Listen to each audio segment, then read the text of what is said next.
In this video, I'm going to discuss oral proficiency in foreign language learning or second language learning. I'm going to discuss the limitations of certain programs and platforms such as Duolingo when it comes to oral proficiency. And I'm also going to discuss solutions to advance oral proficiency in your second language learning. So first of all, why is oral proficiency important? Well, we human beings evolved to communicate with other human beings. And before we had writing, we had oral communication. We had talking, speaking. That's the primary way humans have evolved to use language is through speaking. And this is why some cultures who don't have a written language, there's always a spoken language. And then writing evolved later.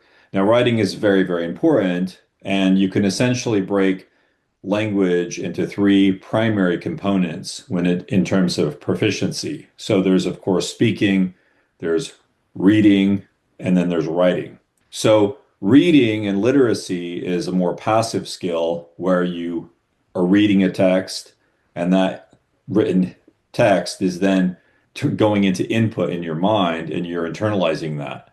Writing is more active where you're actually producing writing, which is a step beyond just passively reading something. The same is true also for oral communication, where you can watch something on TV, you can watch the news, you can listen to a conversation, but that's a lot different than actively speaking and producing output. So in second language theory, second language acquisition theory, there's a lot of concepts and research done on interaction and the need to produce comprehensible output. And so, for example, the United States Foreign Service Institute and others, there's the JLPT for those studying Japanese. There are various standardized tests and ways to assess a learner's language proficiency. And many of those tests focus on listening and reading. So listening and literacy. So for example, the Foreign Service Institute, they will assess your ability to listen to verbal communication and understand what's going on. They'll also assess your ability to read text. But then the third component of second language proficiency deals with oral proficiency, which is commonly referred to as the oral proficiency interview or the OPI. And there's different forms of the OPI.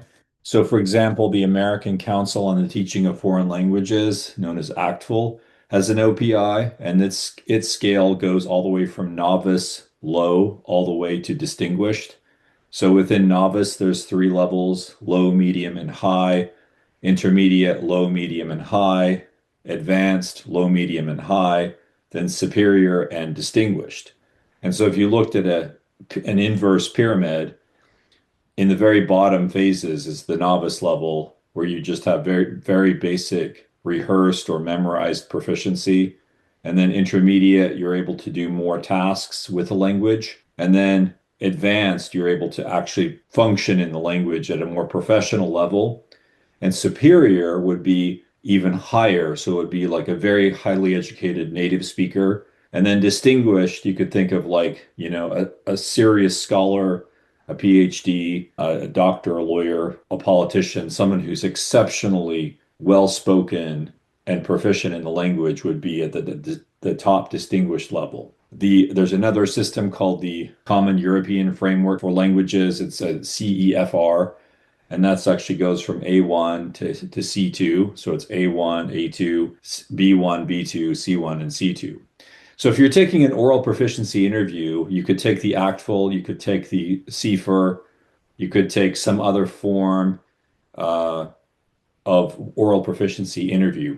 But the real question is, for learners who are learning online through apps like with Duolingo, for instance, how comfortable are you with holding a conversation in the language? And this is something I'm actually curious to find out for people who are on this platform. So if you could leave a comment and say, hey, I've been using Duolingo for 5 years or 6 months or whatever, and I feel confident in actually holding a conversation in the language.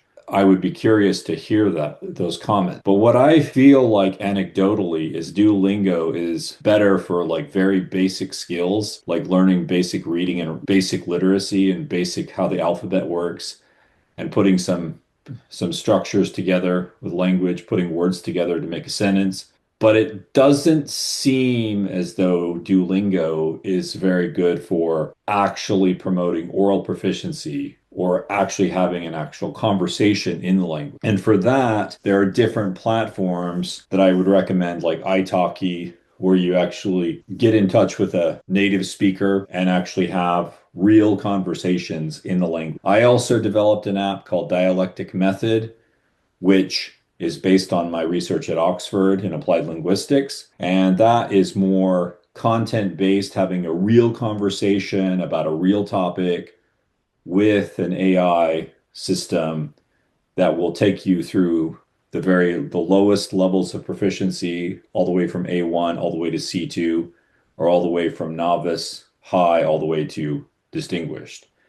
So currently I have that app in English, and I highly recommend that app for even native speakers who want to really war game a topic. So, for example, if you're going to go to a debate or you're going to present your thesis or your dissertation, you could actually practice that with dialectic method, and you could test out your conversation with dialectic method before you actually do the real thing. It would also be very good for debate. So, for example, if you have a particular proposition that you're going to defend or counter proposition, you could war game it with dialectic method to test out possible angles that your interlocutor might confront you with, arguments that you may not have thought of. So, dialectic method is very much in the school of the Platonic and Socratic dialogues. It's also inspired by St. Thomas Aquinas, who used dialectic when he was investigating two sides of the coin to come up with like what is the actual truth.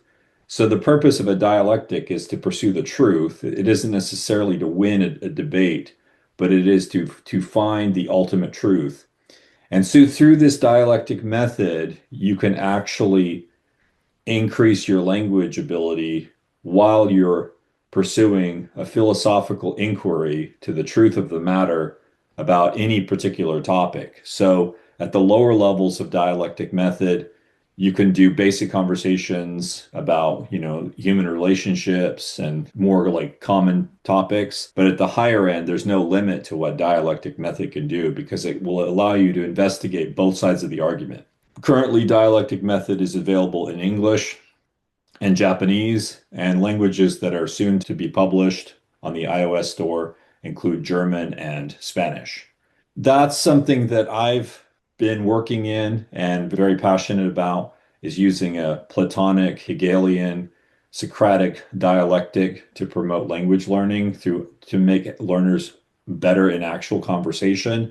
But I would say other platforms like italki or even just old-fashioned, try to get in touch with an actual tutor who can help you practice your conversation. And so I think that's where the motivation comes in with Duolingo and some of these other platforms, is you may lose motivation over time because you're not doing anything real. You need to have something real, a real conversation with a real person. But a lot of times there's a willingness to communicate. So you may not be willing to communicate for fear of embarrassment. So that's where programs like Dialectic Method come in to help you feel more confident and war game that conversation with an AI before you test it on a real human, so that you can actually feel a lot more confident in your communication, and you're not going to sound dumb because you've already war gamed that with an AI who's already helped you polish that speech. And then you're really going to impress people when you actually have a real conversation with a real human. So I don't think AI interlocution is going to take away from real interlocution with a human. What I think the AI is good at is it's going to help learners develop more confidence with having an AI language parent who can listen to them and, ad nauseum, and help them and go to the ends of the earth with that person to war game and practice their speaking. And then when they go speak with a real human, they're going to be far more polished and a lot more impressive because they've actually done the hard work, but in a rewarding way with an AI system allows them to actually practice real conversation as opposed to just, basic sentences with like a Duolingo. So I look forward to your comments. Please, if you have the time, check out Dialectic Method if you're a native English speaker or if you speak English, and try to war game your English conversation with Dialectic Method, and then try it out with other, and then try other platforms as well. But really, the purpose of this is to really help learners think about the importance of speaking and oral proficiency. So if you have any other ideas or suggestions for oral proficiency, please drop those in the comments. Or if you have any other apps or tools that you recommend for oral proficiency and speaking, please let us know in the comments below. Thank you so much for watching this video, and I look forward to seeing you in the next one.